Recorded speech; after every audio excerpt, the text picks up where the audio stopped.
There is no nation in the world that has children as sick as ours. Hi folks, it's Dr. Rob CYWES. I am the Carb Addiction Doc. I am also a board-certified pediatric surgeon who has a vested interest in the pediatric space, as well as the metabolic health space, and I also work on the adult side. So I have a broad spectrum of reach into the community, into healthcare.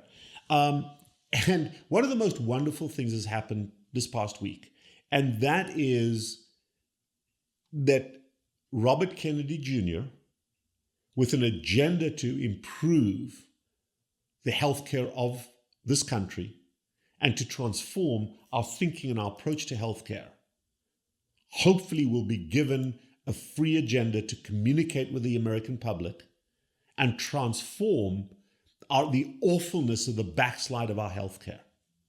I am a huge advocate of making America healthy again. In fact, that's what I've been trying to do one person at a time for the last 20, 25 years. And instead of fighting and clashing with the system, I'm so hoping that RFK Jr. is going to become synergistic with what we're doing, because there is a lot of synergy. But in today's video, I would like to talk about 25 things I would change in healthcare as it pertains to our most precious commodity. What's the most precious commodity in this country? Our children, because our children are the future. How would I change the awfulness that has happened to the healthcare of our children? And I'm going to go through 25 points. The first thing, I would completely scrap all of the US Dietary Guidelines Committee recommendations. Take the entire recommendations and throw them in the garbage and turn that pyramid upside down. In the thumbnail that you're going to see our pyramid that we use for healthy nutrition from inception to the grave, but particularly during pregnancy and the first 2 to 5 years of life where the child's brain is still developing. That is where we have made the worst mistakes possible. And I would fire the entire US Dietary Guidelines Committee, reappoint that committee soon, so that by 2025, when the next series of guidelines come out, 2020, the first pediatric under 2-year age guidelines came out, and the guidelines were how to be sick, how to not develop your brain, and how to be permanently disadvantaged as a kid, in my opinion. They were awful. So let's fire the US Dietary Guidelines Committee and create a committee of people that are agenda-driven, not farmer-driven, not backer-driven, not politically driven, not religiously driven. And let's come up with good healthcare guidelines. So that's number one. Number two is the establishment of a new food pyramid for children. And the new food pyramid should be a minimum of 60% of the diet being some form of animal product, because that's really where the nutrients are. The nutrients aren't with plants. And a minimum limit of 50% of that diet being fat and not seed oils. Radical agenda, but actually that's called the proper human diet. And by focusing on 50% of the diet as fat with probably 15 to 20% as protein, you radically reduce the provision of sugar to children. And it is the removal of sugar from children, because the average child right now under the age of 5 is consuming between 80 and 90% of their calories as sugar, as carbohydrate. You've got to change that around. We have to radically reform current pediatric, sugar-rich, low-fat neonatal and baby formulas. Basically, the baby milkshake game. Formulas, toddler drinks. The first 5 years of life, all the products that are available for children to drink should be thrown out and reformatted based upon the ingredients in breast milk. We know what's in breast milk.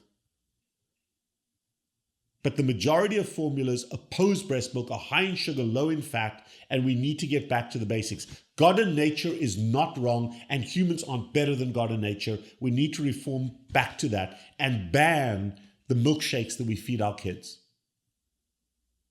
Let's feed our most precious commodities at their most vulnerable time, healthy formula, and also return back to breast milk-based formulas.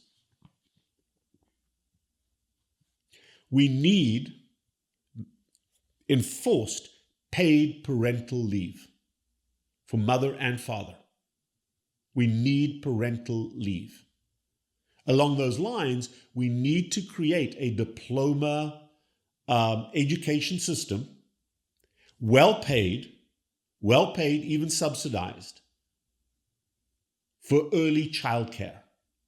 Whether it is a small institution where children can come to, whether it is a particular au pair or a single carer that moves into a home that takes care of children, but we need to create a diploma-based education system and a well-paid system for childcare. Because right now, childcare is impossible to find and ridiculously expensive, and the quality of childcare is awful.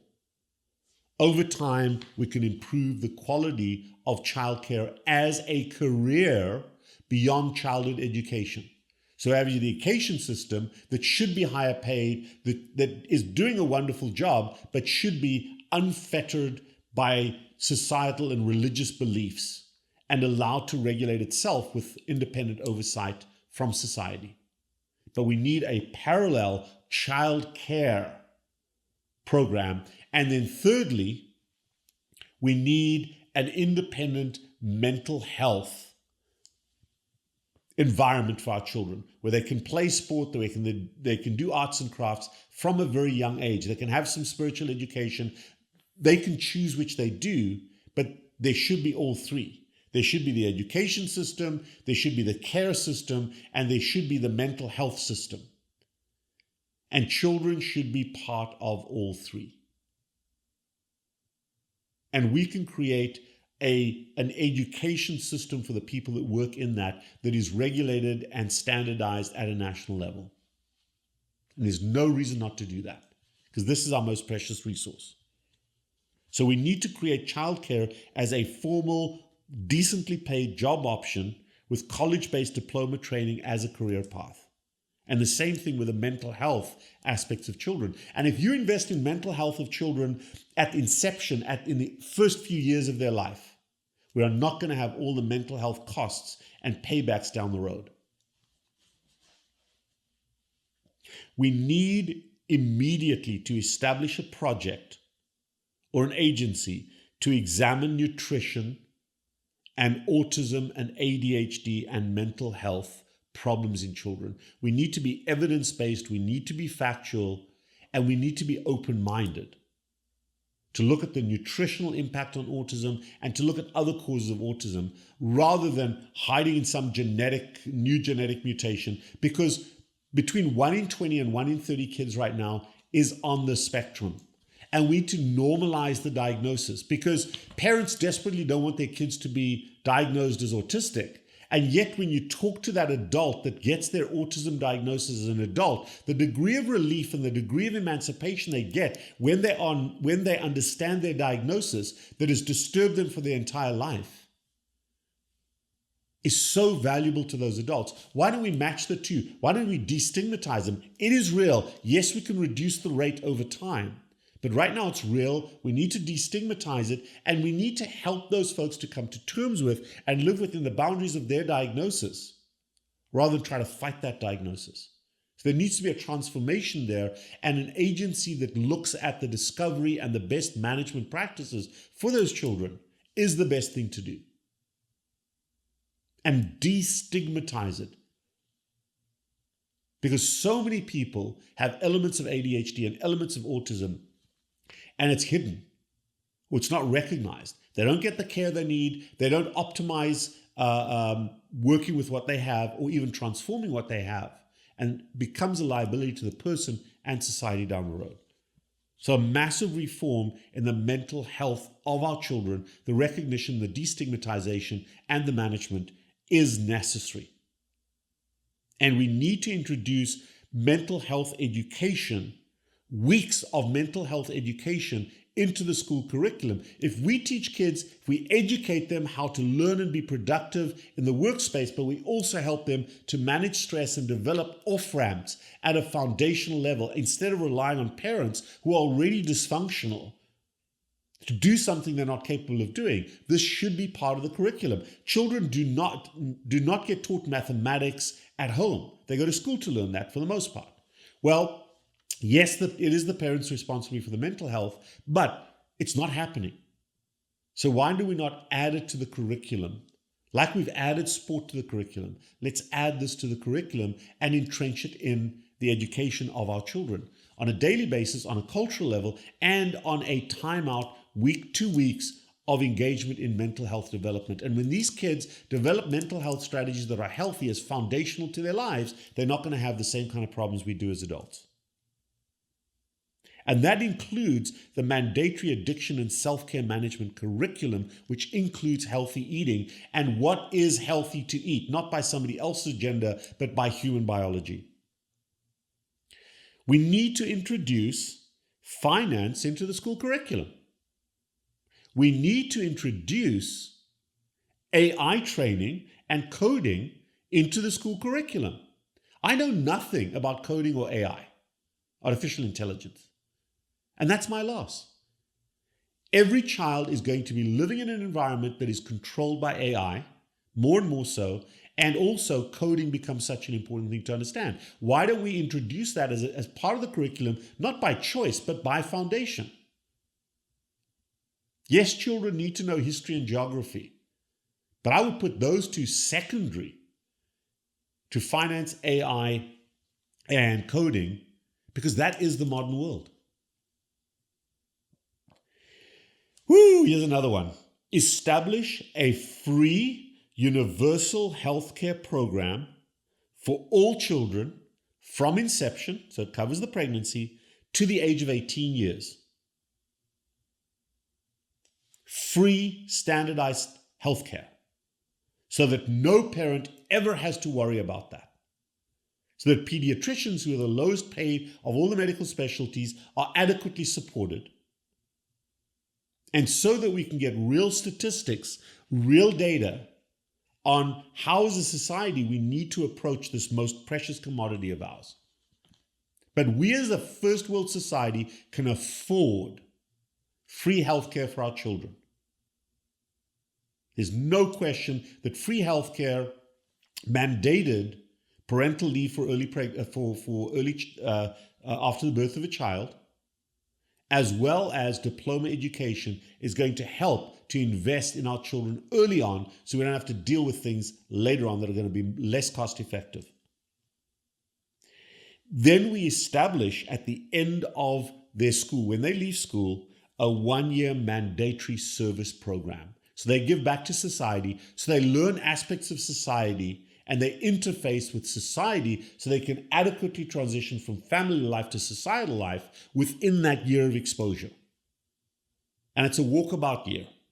So they establish 1-year mandatory service for all children at the end of their schooling, and it includes an option for military service, for sport, for cultural engagement, for certain discipline work behavior, but it is a mandatory year of service. We need to reform the entire university structure and the entire higher education structure by creating easy entrance and then triage through the system rather than entrance being the blockade.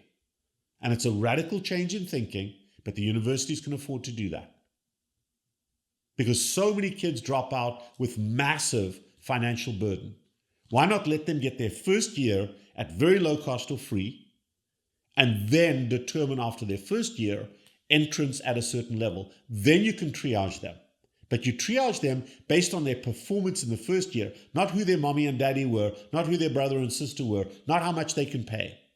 You triage them based on their capability and the effectiveness after their first year, and it is a universal standardized enforcement that takes race and culture out of the equation. It's based on their first year of university, which should be free, and then we enter. Radical thought, but so simple. And also, even that first year, they're going to have a wonderful education. Not everybody has to go to university, but you can create the same equivalency at welding school, at tech schools, at pharma, at mechanization, whatever it may be, not pharma, farming. There should also be a mandatory childcare course for pregnant families, which includes mental health and diet. So everyone goes to the Le Mans class, how to push a baby out. Well, when you get pregnant, as you enter that free healthcare system, you should also have part of that an educational course that mom and dad go to on mental health management through the pregnancy, how you are going to help your child to develop healthy mental health habits, and also what the parental diet and the early childhood diet should be. I would radically reform the foster adoption programs and the DCF and empower DCF to take care of their wards more effectively. Empower them. Because some parents fall on difficult times and cannot manage their children, and yet there's this legal fight over the children. Well, why don't we look at what's in the best interest of the children? The foster care program has become another money-making system that is not in the best interest of those children. Let's address that. I would create free national internet so that everybody has equal access to the internet. It is foundational. You can pay a nominal fee, but there should be a single internet provider that is universal at the same speed. Why not? We're going to become more and more dependent on AI, more and more dependent on electronics. But society is becoming staggered based on access to the internet. We're developing roads and infrastructure. Why not develop a national internet? Access to the web. And at the same time, universalize, and I know this is a little bit off topic, universalize all power cords so that you have one power cord for all devices, universal power cords, and universal charging systems for cars. So there's one plug, one universal thing. You drive around now, there's 1,000 different cars and 1,000 different charging systems. There's no reason why we cannot have universal access to the electrical system. And we need to heavily subsidize renewable home-sized energy. Allow the home, allow the apartment complex to generate its own electricity with cheap solar, with cheap wind, maybe with water, but allow power to be generated at each home, maybe even regulate renewable resources of power generation in all new buildings. And maybe over 20 to 25 years or 10 to 15 years, create a mandate where every home has to have a source of renewable energy. And it can be bidirectional. It can go to the house itself, maybe stored in a battery, or it can then go back to the power grid, which will revolutionize power access. But we need to decentralize the creation and the generation of power. We don't need these big power plants if every home, every dwelling has its own power system. Why not do that? In the old days, every house had its own septic tank. Every house had its own little generator. And you go to most farms, they have their own electrical system. And it works great. I would mandate a time frame for renewable energy as part of the home of every home. And every new home should have solar or wind in a bidirectional way with a grid and a built-in battery. It is such a simple, easy concept to fix. And then we don't become dependent on the power grid. Then the power grid is there for the big factories and for the industrialization, but not for the average home. Let's focus on urban development and urban refurbishment of city cores. So much expansion has gone to the suburbs, and children are de-identified. They're living far distances from each other. They're living in big suburbs, which is fine. But the core has become rotten. Let's reestablish and mandate regeneration of the core so that people can live and work in communities that are the same. So bring workspaces into those cultural spaces. We've got our suburbs, and then we travel far distances, and then we've got school over here and school over there. We're becoming too spread out. Let's bring that back together again, or at least give the option where children and their families can live and work in the same communities. And establish the schools and the aftercare, the mental health care, and the recreational facilities within those environments. Restaurants and eating patterns have become the new cultural centers for our society. We need to get back to having recreation centers, places where kids can go and play safely, whether it's outdoors and indoors, but places within the community where children can gather and play and maybe be supervised. And maybe that's the incentive. Maybe there's a place where dad can go and throw a baseball with his son, or mom can do some dancing with her daughter. Now that's a bit sexist, but we need to recreate a society where children and adults and families can live and work and play within their environment instead of having to get in a car and go distances all over the place. That's a societal change. But all of these are very, very easy reforms that can be immediately made or created as projects going forward. And they will benefit our most precious commodity, which are our children. And if we transform the diet, the mental health aspects, and the relationships that those children have with their workspace and with their families, we will grow as a society. And then we don't need to fear AI taking over. But right now, that is a real fear. We need to be in charge of AI. And if AI is growing rapidly, so should we. We should improve. We are currently the best computers on planet Earth because of this. But this is going backwards. Backwards because sometimes we become too smart for our own benefit. And we need to turn this back into the supercomputer that it is. It's our brain, folks. We need to protect it in its development by eating right and preventing ADHD and autism from being a dominant issue. Very preventable. But we have to change our mandate. We have to improve stress management and mental health. We have to improve education and allow children to demonstrate their affinity for education rather than having societal and cultural and financial reasons that certain kids get educated and certain don't. Have the smartest child become that professional, the most desirable. If they love to do what they do without the other barriers, they're going to be good at what they do. And then we can learn to use AI and develop in parallel and together with AI and master AI rather than depend on AI because our brains have gone backwards. Please leave comments, write notes. But this is the opportunity, the brave, fresh new start that making America healthy again under the mandate of Robert Kennedy Jr. has currently at their disposal. Please, let's make this a reality. I know it's a dream, but only dreams become reality.